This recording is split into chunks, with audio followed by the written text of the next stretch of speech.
Сәлем қыздар, мен бүгін сіздерге үй жағдайында оңай жасалатын және дастарханын сәнін ашатын, жақындарыңызды қуантатын осындай жұмсақ, нәзік, ауызда еритін бәліштің рецептімен бөлісетін боламын.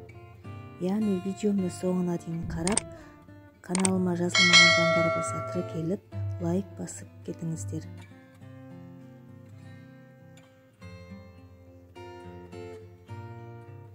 Құрамдарын описание бөліміне қалдырып кетемін. Алдымен ыдысымызға жұмыртқамызды жарып аламыз.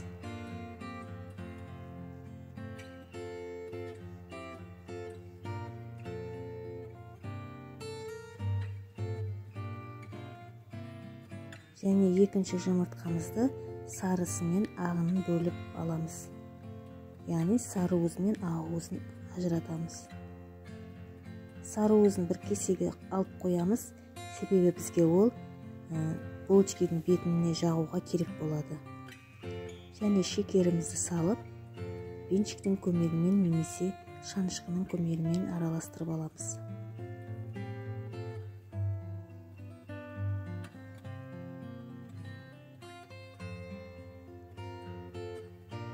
Үстіне бір шай қасық тұзымызды, сұйық майымызды және сүтімізді құйып араластырамыз.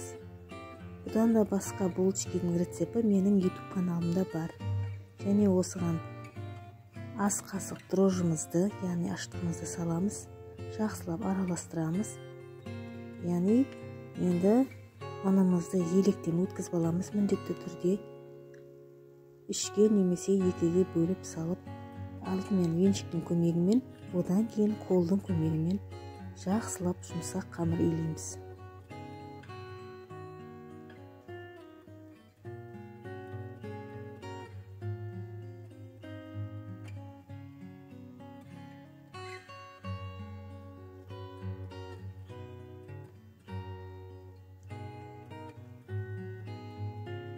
Мен үшке бөліп салдым, сіздер екіге бөліп салсаңыздар болады.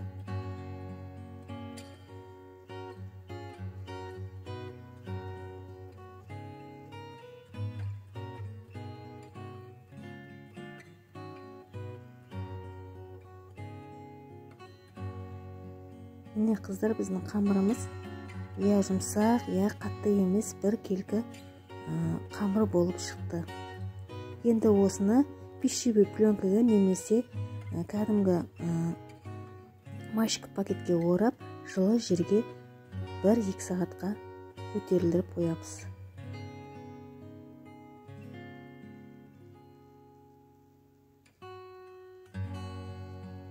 Міне біздің булочкамыз, яғни тоқашымыз көтерілді. Енді осындай нан тақтайдың үстіне екі қолымызбен созамыз нанымызды, яғни қамырымызды созып, булочканың формасын жасап аламыз.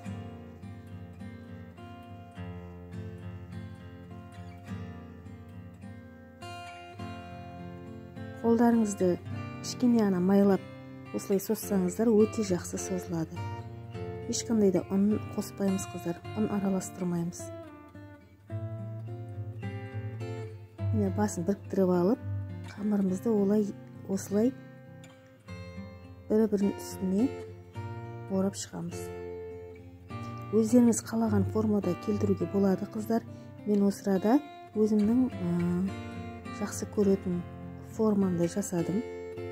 Енді ол әркімнің өз қалауы бойынша жасалады.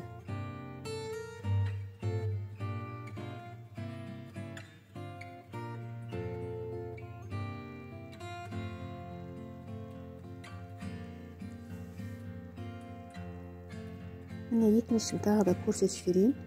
Осылай бір-біріне арқан сияқты орап,